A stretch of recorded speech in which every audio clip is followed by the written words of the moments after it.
Video পাঠায়, কখনো romantic video, কখনো ফিজিক্যালি বা এরকম অনেক কিছুই ভিডিও পাঠায়। তো ভিডিও পাঠাইতে পাঠাইতে আমারও কেমন জানি ওর প্রতি একটা আর কি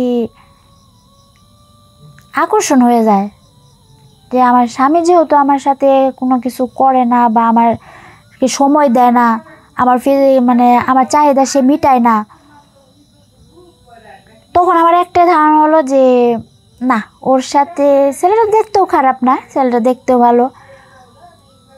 তো একবার ওকে ডাকি আর কি, ডাকলে দেখি জিনিসটা আর কি কেমন, মানে ও আসলে কি আমার সুখ দিতে পারবে নাকি পারবে না। তো আমি একটু কথা বলি আর কি। তো অনেক কিছু ভাইবে চিন্তা আমি ওকে ফোন দিছি।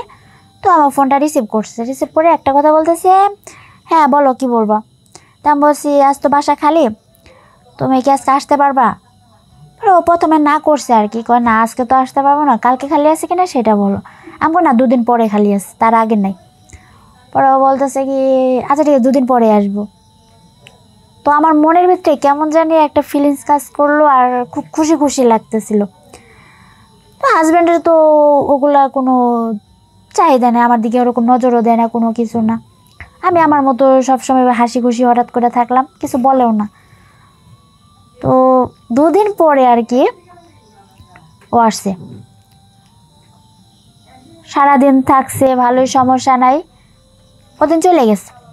তো ওদিন চলে যাওয়ার এরকম আর কি ফিজিক্যালি সম্পর্ক ওর সাথে আমার হতেই থাকে, রেগুলার হতে থাকে, হতে হতে হতে হতে প্রায় 2 মাস পরে আর কি ও আমারকে ফোন দিছে, কয় তুমি কই? আমাকে বাসায়, আসতে পারবো? আমাকে হ্যাঁ অবশ্যই, কেন আসতে পারবো না, কারণ সারাদিন আমার স্বামী বাসায় থাকে না, সারাদিন অফিসেই থাকে। ও আসতে আসতে রাত 12টার, সেটা তো বললামই একটু আগে।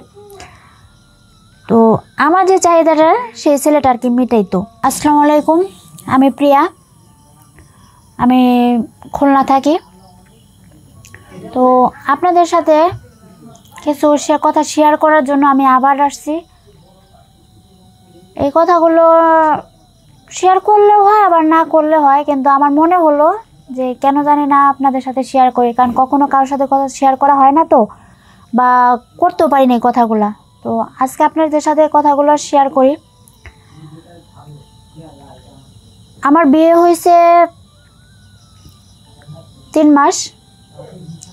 তো স্বামী চাকরি করে, ভালো বেতনেই, 3 লাখ টাকা বেতন পায়। সংসার মোটামুটি ভালোই চলছিল, কিন্তু ওই যে একটা কথায় থাকে না, সুখ, বেশি সুখ কিন্তু কপালে থাকে না। তো স্বামী সারাদিন ডিউটি করে, রাত 12টার দিকে অফিস থেকে আসে। আসার পরে আমার সাথে ঠিকই শুয়ে থাকে, আমার সাথে কিছু একটু একটু গল্পও করে। কিন্তু আমার যে চাহিদাটা, মানে স্ত্রীর যে একটা চাহিদা থাকে, সেটা তো আপনারা মনে হয় বুঝেন যে স্বামীর কাছে কি চাহিদা থাকে। শুধু ধন সম্পদ থাকলেই কিন্তু সব কিছু হয় না, পেটে ভাত থাকলেই কিন্তু সব কিছু হয় না। কিছুটা স্বামীর আদর, ভালোবাসা সব কিছুই লাগে। তো সেদিক থেকে আমার স্বামী অক্ষমই বলতে পারেন, কারণ আমার স্বামী কখনোই আমার এই সুখটা দিতে পারে নাই। কারণ অফিস থেকে আসার পরে খুব টায়ার্ড থাকে, ঠিকভাবে কথাও বলে না, 2-1 কথা বলে ওইভাবে আবার শুয়ে পড়ে। আমার যে একটা চাহিদা, সেটা আমি আজ পর্যন্ত কখনো তার কাছ থেকে পাইলাম না।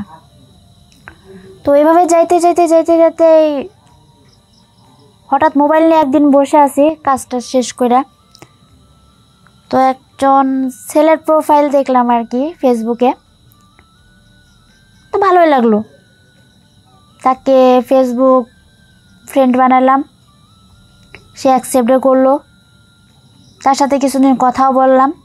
কথা বলতে বলতে বলতে বলতে প্রায় 3-4 মাস পরে আমার স্বামীর কথা আর কি বিস্তারিত সব তাকে জানাই, মানে কথাটা আর কি বলি যে আমার স্বামী এরকম, আমাকে সুখ দিতে পারে না, মানে কি সমস্যা, সব কিছুই আর কি বিস্তারিত বলি। তো ও আর কি আমার সান্ত্বনা দেয়, ও তো এরকম কিছু প্রথমে বলে না। তো না বলতে বলতে তার 2-3 দিন পরেই হঠাৎ ও আমাকে আজে বাজে হয়তো বুঝতে পারে আর কি যে আমার কি দরকার, যার কারণে আর কি ও আজে বাজে ভিডিও পাঠায়। কখনো রোমান্টিক ভিডিও, কখনো ফিজিক্যালি বা এরকম অনেক কিছুই ভিডিও পাঠায়। তো ভিডিও পাঠাইতে পাঠাইতে আমারও কেমন জানি ওর প্রতি একটা আর কি আকর্ষণ হয়ে যায়, যে আমার স্বামী যেহেতু আমার সাথে কোনো কিছু করে না বা আমার সময় দেয় না, আমার মানে আমার চাহিদা সে মিটায় না, তখন আমার একটা ধারণা হলো যে না, ওর সাথে ছেলেটা দেখতেও খারাপ না, ছেলেটা দেখতেও ভালো। তো একবার ওকে ডাকি আর কি, ডাকলে দেখি জিনিসটা আর কি কেমন, মানে ও আসলে কি আমার সুখ দিতে পারবে নাকি পারবে না। তো আমি একটু কথা বলি আর কি। তো অনেক কিছু ভাইবে চিন্তা আমি ওকে ফোন দিছি। তো আমার ফোনটা রিসিভ করছে, রিসিভ করে একটা কথা বলতেছে, হ্যাঁ বলো কি বলবা। তা আমি বলছি আজ তো বাসা খালি, তুমি কি আজকে আসতে পারবা। ও প্রথমে না করছে আর কি, কয় না আজকে তো আসতে পারবো না, কালকে খালি আছে কিনা সেটা বলো। আমি না 2 দিন পরে খালি আছে, তার আগে নাই। পরে ও বলতেছে কি আচ্ছা ঠিক আছে 2 দিন পরে আসবো। তো আমার মনের ভিতরে কেমন জানি একটা ফিলিংস কাজ করলো আর খুব খুশি খুশি লাগতেছিল। তো হাজব্যান্ডের তো ওগুলা কোনো চাহিদা নেই, আমার দিকে ওরকম নজরও দেয় না, কোনো কিছু না। আমি আমার মতো সবসময় হাসি খুশি হঠাৎ করে থাকলাম, কিছু বলেও না। তো 2 দিন পরে আর কি ও আসছে, সারাদিন থাকছে, ভালোই, সমস্যা নাই। ওদিন চলে গেছে। তো ওদিন চলে যাওয়ার এরকম আর কি ফিজিক্যালি সম্পর্ক ওর সাথে আমার হতেই থাকে, রেগুলার হতে থাকে, হতে হতে হতে হতে প্রায় 2 মাস পরে আর কি ও আমারকে ফোন দিছে, কয় তুমি কই। আমাকে বাসায়, আসতে পারবো। আমাকে হ্যাঁ অবশ্যই, কেন আসতে পারবো না, কারণ সারাদিন আমার স্বামী বাসায় থাকে না, সারাদিন অফিসেই থাকে। ও আসতে আসতে রাত 12টার, সেটা তো বললাম একটু আগে। তো আমার যে চাহিদাটা সেই ছেলেটা আর কি মিটাইতো। তো হঠাৎ করেই সেদিন এসে মানে আসছে, সারাদিন থাকছে, ভালো কথা। এখন ওই সব সময় সন্ধ্যার পরে চলে যেতে হয়। তো ও হঠাৎ করে কি জানি মনে করে চা বানাই নিয়ে আসছে আমার জন্য। তো আমি চাটা খাইছি, খাওয়ার পরে মানে কি হলো আমি নিজেও বুঝতে পারলাম না। আমি তার 10 মিনিট পরেই অজ্ঞান। তো অজ্ঞান হয়ে গেছি, আমি টেরও পাইতেছি না, কিছু না। তো হঠাৎ করে দরজা আমার লক দিতেছে, বারবার খালি দরজা খালি বাইরে দিতেছে, মানে কিন্তু চাইতে পারতেছি না আসলে কি হইতেছে। হঠাৎ করে আমার স্বামী এসে দেখছে কি যে রুমের ভিতরে কিছু নাই, মানে আমার অলংকার বলেন বা টাকা পয়সা বলেন, আমার ঘরে কিছু নাই আর কি, এগুলো সব আর কি নিয়ে চলে গেছে। মানে যতটুকু আর কি ওই বলছিল আর কি অতটুকুই। আর আমি যখন আর কি জ্ঞান ফিরছে তখন আমি সেটাই আর কি আপনাদের বলতেছি। তো আইসে দেখে আমারও শরীরের কাপড় চোপড় ঠিকঠাক নাই, আমার শরীরের কাপড় চোপড় এলোমেলো, মানে অজ্ঞান অবস্থায় আমি শুয়ে রইছি। হঠাৎ করে ওই আমার বারবার খালি ধাক্কাইতেছে আর মানে পরে লাস্টে পানি ছিটাইছে। পরে আমি উঠছি, ওটা দেখে ওই বলতেছে কী ব্যাপার, ঘরে কিচ্ছু নাই, তোমার এই অবস্থা, মানে না না জানা অনেক কিছু আমাকে বলতেছে আর কি।